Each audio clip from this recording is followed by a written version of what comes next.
2023-24 വർഷത്തിൽ ബജറ്റിൽ 2 കോടി രൂപ വകയിരുത്തിയിട്ടുള്ള ഒറ്റപ്പാലം നഗരസഭയിലെ പാലപ്പുറം കേന്ദ്രീയ വിദ്യാലയം റോഡിൻ്റെ പ്രവൃത്തിയുടെ ഭരണാനുമതി വേഗതയിൽ ലഭ്യമാക്കുന്നതിനാവശ്യമായിട്ടുള്ള നടപടി സ്വീകരിക്കണമെന്നതാണ് പ്രമേയത്തിലൂടെ ഈ സബ്മിഷനിലൂടെ ഉന്നയിച്ചിട്ടുള്ളത്.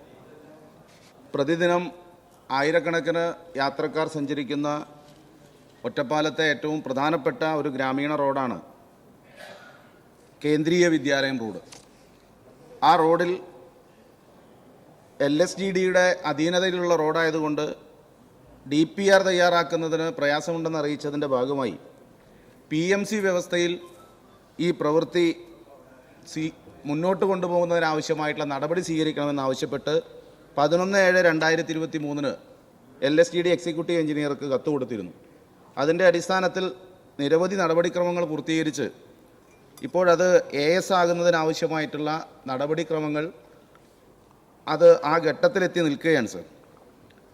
ഏതാണ്ട് വിവിധ സീറ്റുകളിലൂടെ കടന്നുപോയിട്ടുള്ള പ്രദേശത്തെ ജനങ്ങളുടെ ഏറ്റവും പ്രധാനപ്പെട്ട ഒരാവശ്യം ഈ പ്രവൃത്തി നഷ്ടപ്പെട്ടു എന്ന നിലയിൽ വരെയുള്ള പ്രചരണങ്ങൾ നടക്കുന്നൊരു സമയം കൂടിയാണ്. പാടെ തകർന്നു പോയിട്ടുള്ള റോഡ് വേഗതയിൽ ഈ കാലാവസ്ഥയിൽ തന്നെ പണി തുടങ്ങുന്നതിനാവശ്യമായിട്ടുള്ള നടപടിക്ക് LSGD നേതൃത്വം നൽകണമെന്നാണ് ഈ സബ്മിഷനിലൂടെ ആവശ്യപ്പെടുന്നത്. ബഹുമാനപ്പെട്ട തദ്ദേശ സ്വയംഭരണ എക്സൈസ് പാർലമെന്ററി മന്ത്രി. സർ, 2023-24 ബജറ്റ് പ്രപ്പോസൽ വാല്യൂ 2 ക്രമ നമ്പർ 872 ഉൾപ്പെട്ടിട്ടുള്ള പാലക്കാട് ജില്ലയിലെ ഒറ്റപ്പാലം നിയോജക മണ്ഡലത്തിലെ പാലപ്പുറം കേന്ദ്രീയ വിദ്യാലയം റോഡ് നവീകരണം എന്ന പ്രവൃത്തിയുടെ ഭരണാനുമതി നൽകുന്നതെന്ന് സംബന്ധിച്ച വിഷയത്തിൽ തദ്ദേശ സ്വയംഭരണ വകുപ്പിന് സ്വന്തമായി എഞ്ചിനീയറിംഗ് വിഭാഗമുള്ളതിനാൽ ഈ എഞ്ചിനീയറിംഗ് വിഭാഗം മുഖേന പ്രവൃത്തികൾ ചെയ്താൽ സെൻറ്റേജ് ചാർജ് സർക്കാരിന് ലാഭിക്കാമെന്നും നിലവിലെ പ്രവൃത്തിക്ക് KEL ആവശ്യപ്പെട്ടിരിക്കുന്ന സെൻറ്റേജ് ചാർജ് 5.3% എന്നത്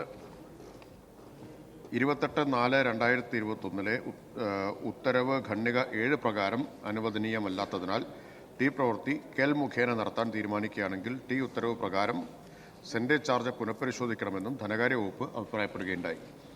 ആയതിൻ്റെ അടിസ്ഥാനത്തിൽ വിഷയങ്ങൾ ചൂണ്ടിക്കാണിച്ച് തദ്ദേശ സ്വയംഭരണ വകുപ്പ് ചീഫ് എഞ്ചിനീയർക്ക് 27/2/2025 കത്ത് പ്രകാരം നിർദ്ദേശം നൽകുകയും ചെയ്തിട്ടുണ്ട്.